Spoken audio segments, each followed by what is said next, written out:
Jesus já sabia que ele era divino pela maneira como ele age no templo. Olha como é que ele vira para Maria e José assim: por que vocês estão assustados? Não convinha que eu estivesse aqui discutindo, cuidando dos negócios na casa do meu pai? Então ele já sabia da filiação divina dele com 12 anos. Pô, será que em algum momento ele não sabia? Acho que essa é uma pergunta, né? Com certeza não. Por quê? Ele é Deus. Ele é 100% Deus. Ele não perdeu nenhum atributo divino que ele tem.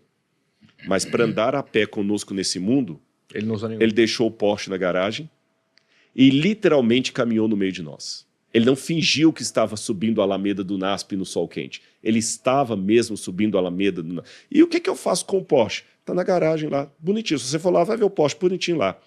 O apóstolo Paulo... Hoje vamos explorar a vida e os ensinamentos da figura mais influente e transformadora que já caminhou sobre a Terra, cujo legado transcende fronteiras, culturas e épocas, Jesus Cristo. O Messias não se destacou por riquezas materiais, mas por uma mensagem de amor, esperança e salvação que continua a ecoar e a inspirar bilhões de pessoas ao redor do mundo, 2 milênios após sua passagem pela Terra. A mesa onde comia, a cama onde dormia, até mesmo o berço onde foi colocado quando nasceu eram emprestados, mesmo ele sendo o dono de tudo. João Batista, quando vê Jesus passando, ele fala o seguinte: eis o Cordeiro de Deus que tira o pecado do mundo. Ele chamou Jesus de Cordeiro. Você vê só um pequeno parênteses, né? Moisés é lá no Antigo Testamento.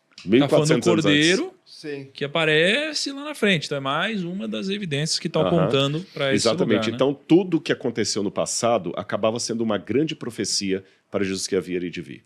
Agora, quando é que ele tomou a consciência que ele era Deus? Nós não temos um versículo da Bíblia que diga claramente, foi a partir daqui. Mas eu posso ter algumas inferências das passagens bíblicas. Em primeiro lugar, Jesus já sabia que ele era divino pela maneira como ele age no templo. Olha como é que ele vira para Maria e José assim: por que vocês estão assustados? Não convinha que eu estivesse aqui discutindo, cuidando dos negócios na casa do meu pai? Então ele já sabia da filiação divina dele com 12 anos. Pô, será que em algum momento ele não sabia? Acho que essa é uma pergunta, né? Com certeza não. Por quê? Ele é Deus. Ele é Deus, mas aqui que é o mistério da encarnação. Quando Cristo se tornou homem, ser humano, ele não poderia tornar mais ou menos ser humano. Ele tinha que se tornar completamente ser humano. Jesus, diz a Bíblia, o apóstolo Paulo fala isso, ele é semelhante a nós em tudo, exceto pecado. Ele não cometeu pecado. Mas a Bíblia, ela diz que Jesus, né, ele é 100% homem, mas 100% Deus também. 100% Deus. E aí, meu amigo, um dia para explicar isso daqui foi muito difícil. Aí me usaram várias analogias, o ovo, não sei o que lá e tal. Como que eu explico, então, que ele é 100% homem, e que ele 100% sente Deus? tudo que a gente sente, mas ao mesmo tempo também é 100% Deus? Vou te falar como. Vamos supor que eu tenho agora o último modelo do Porsche. O mais caro. Aquele feito sob encomenda, que no mundo só tem 2 exemplares. E eu tenho um deles. Aí um belo dia, você vai lá no NASP, onde vocês estiveram lá, e me vê subindo a Alameda, num sol quente. Essa época está muito calor aqui, né? Quase 40 graus na cabeça. E eu estou subindo a pé ali, andando a pé.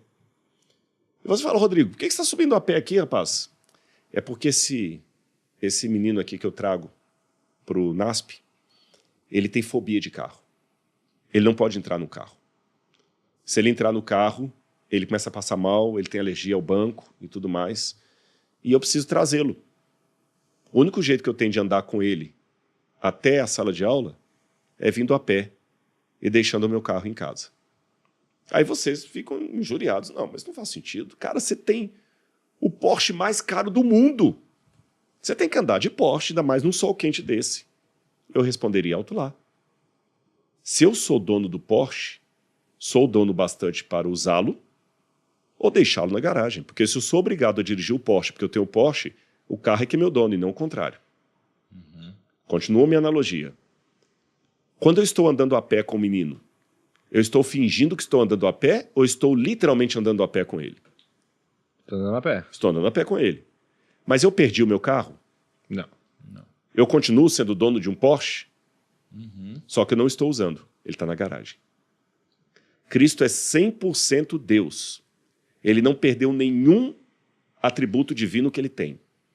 Mas para andar a pé conosco nesse mundo, ele deixou o Porsche na garagem e literalmente caminhou no meio de nós. Ele não fingiu que estava subindo a Alameda do NASP no sol quente. Ele estava mesmo subindo a Alameda do NASP. E o que eu faço com o Porsche? Está na garagem lá, bonitinho. Se você for lá, vai ver o Porsche bonitinho lá. O apóstolo Paulo fala aqui, ele responde isso usando uma outra analogia que eu vou pedir licença para ler para vocês, que está aqui no livro de Filipenses. Filipenses capítulo... Filipenses capítulo 1, versículo... Filipenses 2, versículo 5. Tenham entre vocês o mesmo modo de pensar de Cristo Jesus, que mesmo existindo na forma de Deus, não considerou ser igual a Deus algo que deveria ser retido a qualquer custo. Pelo contrário, ele se esvaziou, assumindo a forma de servo, tornando-se semelhante aos seres humanos. Ele se esvaziou. Ele não perdeu o 100% Deus que ele é, mas ele adquiriu a natureza humana. Agora, para adquirir a natureza humana, ele teve que pagar um preço. Qual o preço? Quando ele nasceu, Jesus fez cocô, parecendo com um abacate, como qualquer recém-nascido. O nascimento de Maria não foi um negócio assim especial no sentido de como é o filho de Deus, saiu uma luz. Não, ele nasceu, sangrou, doeu. Ele deve ter se machucado. Quando o dentinho de Jesus estava nascendo, ele deve ter tido febre, ele coçava, ele chorava. Se Jesus estivesse aqui hoje, considerando, né, a situação humana dele, ele poderia ser acometido de um vírus, de uma bactéria. Ele teve medo, ele teve fome, ele teve sede. Não é mais ou menos isso? Por exemplo, ele poderia ter tido uma doença e morrido. Mas se ele ficasse doente, Deus ia falar, não, isso aqui não vai cumprir o propósito, então ele não vai pegar a doença. Assim. Será que não tá? Era meio que tipo, você é humano enquanto não tiver algo que possa te afrontar a vida. Porque no momento que isso for acontecer, não, peraí, eu preciso te proteger, isso não pode acontecer. Mas isso é com cada um de nós. Diz que não cai uma folha do céu sem que Deus permita. Sim. Então isso não é nenhum privilégio de Jesus. Eu estou vivo até hoje, eu podia ter morrido ontem. Sim. Mas Deus não. Eu quero que ele continue vivo. Então, pelo contrário, isso que você está falando mostra ainda mais a entrega dele à vontade do Pai. A entrega dele à vontade do Pai. Tanto é que, quando ele vai ser crucificado, ele demonstra que aquela não era bem a vontade dele. Ele fala, né? Pela sua vontade. Ele fala, Pai, então, esse é o único se possível, afasta de mim esse cálice. Isso. Mas se não for possível, faça-se a tua vontade e não a minha. Quer dizer que a dele não era aquela. Daqui a algumas horas, não sei quando, a gente vai chegar nesse momento.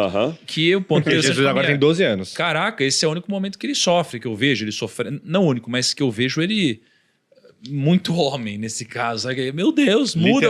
Pai, não é isso. Pelo amor de Deus, se der, me tira, me livra, né? Enfim. E aí, vamos lembrar que estamos na primeira parte. Mas ele tem 12 anos. Eu não terminei a resposta.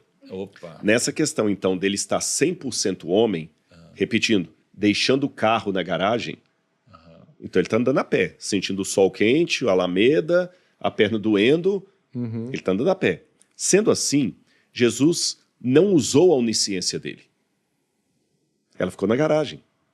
A onisciência, para quem não sabe, que não está acostumado com a linguagem teológica, é a capacidade divina de saber tudo. Deus não aprende, Deus sabe. Deus não raciocina, Deus sabe. Ele não chega à conclusão, ele já sabe tudo. Mas para se tornar homem, ele pegou essa capacidade dele e deixou em stand-by. Deixando em stand-by, Jesus teve que aprender, como qualquer criança. Então, é interessante que, embora a Bíblia demonstre que ele já tinha a consciência de ser o Filho de Deus aos 12 anos, ele não tinha todos os detalhes, porque a onisciência dele ficou guardada, ele esvaziou. Então por isso ele perguntava e tentava estudar. E quem deve ter dado os primeiros testemunhos de quem ele realmente era? Maria. Maria e José. Ela que deveria contar para ele, olha, quando você nasceu, meu filho, um anjo de Deus veio até mim, falou que no meu ventre estava o Filho de Deus, você é o Filho de Deus, etc, etc, etc. E aqui para mim levanta uma coisa muito surreal de Jesus, que é a fé dele. Porque ele teve que aceitar todo esse testemunho de Maria pela fé. Ele não tinha evidência externa alguma. Porque ele não lembrava, ele era um bebê recém-nascido. Ele tinha o testemunho dela. Olha, os magos vieram do Oriente, Herodes tentou te matar, o anjo apareceu para os pastores vieram, depois Ana e Samuel lá no templo confirmaram, você é o Filho de Deus. Ela mostrava as profecias de Isaías para ele. Uma vez eu lembro que um amigo judeu falou assim, mentira, porque mulher não podia tocar na Torá. De novo pegando a ideia talmúdica. E no Talmud tem 2 afirmações. Tem o rabino que fala que o homem que ensina a Torá para sua filha está colocando na prostituição, e tem rabino no Talmud que fala que o homem deveria ensinar a Torá para a filha, porque é a filha que vai ser a primeira professora dos filhos. Então Maria provavelmente foi a primeira professora de Jesus, e ela talvez citou para ele o texto de Isaías que você leu.